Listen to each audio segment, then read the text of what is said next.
और ये आ गया। अब इसका मान लीजिए वापस से VT ग्राफ में इस तरह का कुछ एक आपने ये बनाया। ये कौन सा ग्राफ है? वेलोसिटी जो कि मीटर पर सेकंड में दिया हुआ था, और टाइम जो किस में दिया हुआ है? सेकंड में दिया हुआ है। अब जो आप स्लोप निकाल रहे हैं ये किसी एक पॉइंट पर निकाल रहे हैं। किसी एक पॉइंट पर स्लोप क्या होगा? यहां का टाइम पीरियड t, और उस पॉइंट पर जो स्पीड होगा वो भी मान लीजिए u भी, जो भी मान लीजिए मैं भी मान लेता हूं। लेकिन इंस्टेंटेनियस जब आप निकाल रहे हैं तो इसका ये मतलब तो बिल्कुल भी नहीं है कि वहां पर कोई भी ट्रायंगल नहीं बन रहा होगा। इसको जब आप मैग्नीफाई करिएगा, तो यहां पे भी एक छोटा सा ट्रायंगल बन जरूर रहा होगा, जिसमें ये एंगल क्या होगा? थीटा होगा। ये क्या हो जाएगा? dv हो जाएगा, और ये क्या हो जाएगा? dt हो जाएगा। क्योंकि ये जो dv, ये जो पॉइंट है ये dv, और ये क्या हो जाएगा? dt। और एक्सेलरेशन जो कि इंस्टेंटेनियस बोल रहे हैं वो किसके बराबर हो जाएगा? dv बाई dt के बराबर। एक्सेलरेशन इंस्टेंटेनियस किसके बराबर हो जाएगा? यानी डिफरेंशियल फॉर्म में जब हम लोग इक्वेशन लिखते हैं, तो क्या होता है? a instantaneous is equal to dv by dt के बराबर होता है। क्लियर? इसको आप अपने कॉपी में लिख लें और डेफिनेशन लिख लीजिएगा। ये बना के तुरंत से डेफिनेशन लिखिए। Instantaneous acceleration of an object,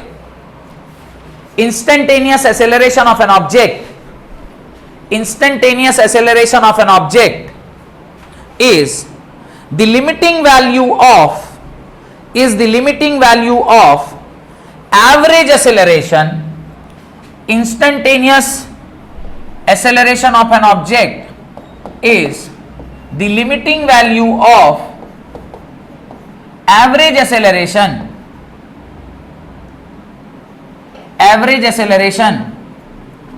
limiting value of average acceleration when the time interval approaches to zero.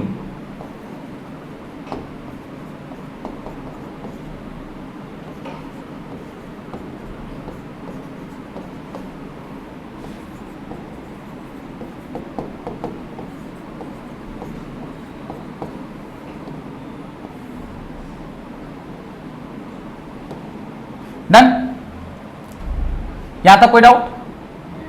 अब एक चीज और देखिए, ए इंस्टेंटेनियस, क्या मैं v के जगह पर dx बाई dt लिख सकता हूं? ध्यान से देखिए, v इक्वल टू क्या होता है? dx by dt। अब अगर मैंने ऐसा लिखा है तो ये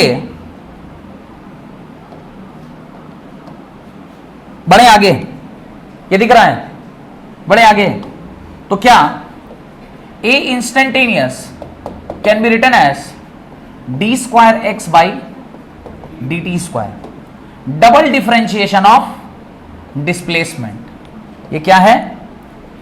इंस्टेंटेनियस एक्सेलरेशन इज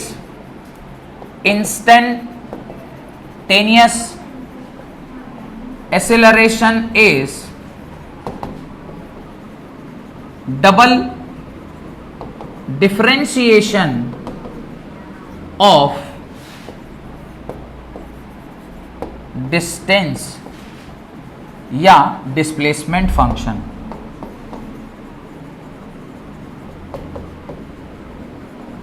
ये डबल डिफरेंशिएशन है डिस्टेंस या और instantaneous acceleration is first derivative of instantaneous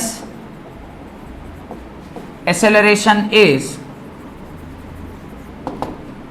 first derivative of velocity function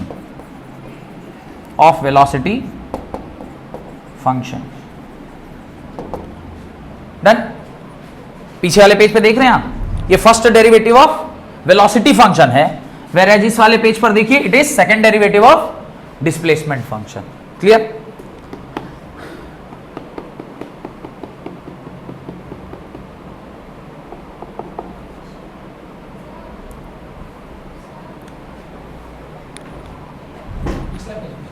पिछले पेज पे जाएं।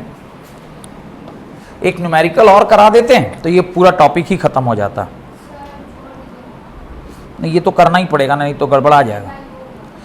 ये क्वेश्चन एक कर लेते हैं, 5 मिनट लगेगा तो ये पूरा टॉपिक खत्म हो जाएगा। अगले क्लास में हम लोग फिर पूरा ग्राफ ही पढ़ेंगे, पूरा सारा ग्राफ, जितना ग्राफ है, ग्राफ रिलेटेड जितना कुछ है सब पढ़ लेंगे, ठीक है। लिखिए, the displacement of a particle starting from rest. अभी तक नहीं लिखे हैं ये भला, जल्दी जल्दी लिखिए, जल्दी जल्दी लिखिए। एक न्यूमेरिकल करेंगे और उसके बाद आज की क्लास समाप्त करेंगे। न्यूमेरिकल हर दिन कीजिए, कम से कम 20-20। बिना न्यूमेरिकल के फिजिक्स नहीं सीख पाइएगा। न्यूमेरिकल ही फिजिक्स सिखाता है, ये तो सब थ्योरी है, थ्योरी से थोड़ी फिजिक्स सीखते हैं, न्यूमेरिकल से थ्योरी सीखते हैं, फिजिक्स सीखते हैं। क्वेश्चन लिखिए, right. Question number 1, the displacement of a particle starting from rest. The displacement of a particle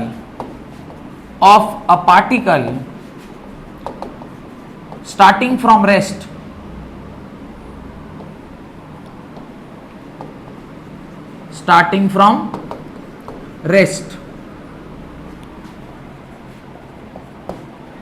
time t is equal to 0 is given by time t is equal to 0 seconds is given by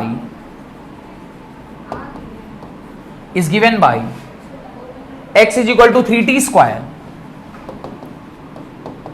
minus t cube. X is equal to 3t square minus t cube.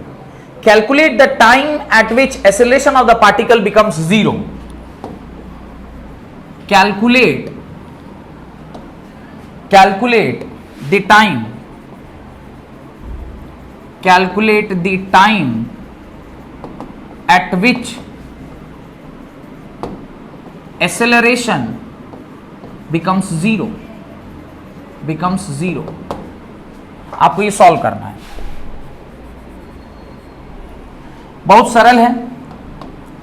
Acceleration के लिए हम लोग अभी थोड़ी देर पहले देखे थे, क्या फॉर्मूला था, dv/dt। पर वेलोसिटी का फंक्शन तो नहीं दिया हुआ है, तो हम वेलोसिटी तो नहीं यूज कर सकते हैं। तो एक काम करते हैं, पहले वेलोसिटी का फंक्शन निकाल लेते हैं। तो चूंकि x हमको क्या दिया हुआ है, 3t square minus T cube दिया हुआ है, इसको अगर हम dx/dt कर देंगे तो मुझे क्या मिल जाएगा, वेलोसिटी फंक्शन मिल जाएगा। इसको आप क्या कीजिए, d of 3t square minus T cube by dt, इसको डिफरेंशिएट करिए तो वेलोसिटी का फंक्शन क्या आ जाएगा, 6t माइनस 3t स्क्वायर। ये आ गया आपका वेलोसिटी का फंक्शन। ये क्या आ गया, वेलोसिटी का फंक्शन आ गया। अब इस वेलोसिटी के फंक्शन को आप कहां पुट कर दीजिएगा, इस वेलोसिटी के फंक्शन को आप इस एक्सेलरेशन में पुट कर दीजिए। d इज इक्वल टू क्या आएगा, 6t minus 3t square by dt, यानी डबल डेरिवेटिव। एक्सेलरेशन क्या आ जाएगा, 6 माइनस 6t। एक्सेलरेशन क्या आ गया, 6 माइनस 6t। देखिए सही निकाले हैं, 6 माइनस 6t, ये 6 माइनस 3 2 जा 6t। आपको एक्सेलरेशन और वेलोसिटी का फंक्शन आ गया। आपको क्या पूछा है, calculate the time at which acceleration becomes equal to 0, माने वो समय जिस पर एक्सेलरेशन क्या हो जाए, 0। वो समय आपको निकालना है जिस पर एक्सेलरेशन क्या हो रहा है, 0 हो रहा है। तात्पर्य आपका जो एक्सेलरेशन फंक्शन है दैट इज 6 माइनस 6t, ये किसके बराबर हो जाना चाहिए, 0 के बराबर। This implies 6 minus 6t is equal to 0, this imply 6 is equal to 6t, this imply t is equal to 1 second. यानी 1 सेकेंड पर आपका एक्सेलरेशन क्या हो जाएगा, 0 हो जाएगा। 1 सेकेंड पे आपका एक्सेलरेशन क्या हो जाएगा, 0 हो जाएगा। और यही आपका क्या होगा, आंसर होगा। ठीक है, यहां तक रखते हैं। अगली क्लास में हम लोग इससे आगे का कॉन्सेप्ट पढ़ेंगे जो कि ग्राफ रिलेटेड है। एक क्वेश्चन घर काम के लिए लिख लीजिए, होमवर्क लिख लीजिए। Can a body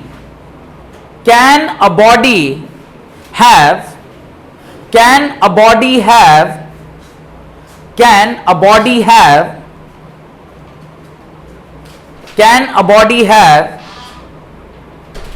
constant speed with acceleration? Can a body have constant speed with acceleration? यानी बॉडी में क्या है, एक्सेलरेशन है, लेकिन बॉडी कैसे मूव कर रही है, कांस्टेंट एक्सेलरेशन से मूव कर रही है। जस्टिफाई क्या ऐसा हो सकता है क्या? अगर हो सकता है तो जस्टिफाई कीजिए भाई कैसे होगा। ठीक है, बहुत बहुत धन्यवाद आज की क्लास अटेंड करने के लिए। हाँ, और अगर मेरे वीडियोस आपको अच्छे लग रहे हैं तो प्लीज मेरे चैनल को सब्सक्राइब कीजिए। अगर वीडियो अच्छा लगा है तो उसको लाइक भी कीजिए और अपने दोस्तों के साथ शेयर कीजिए। Thank you very much.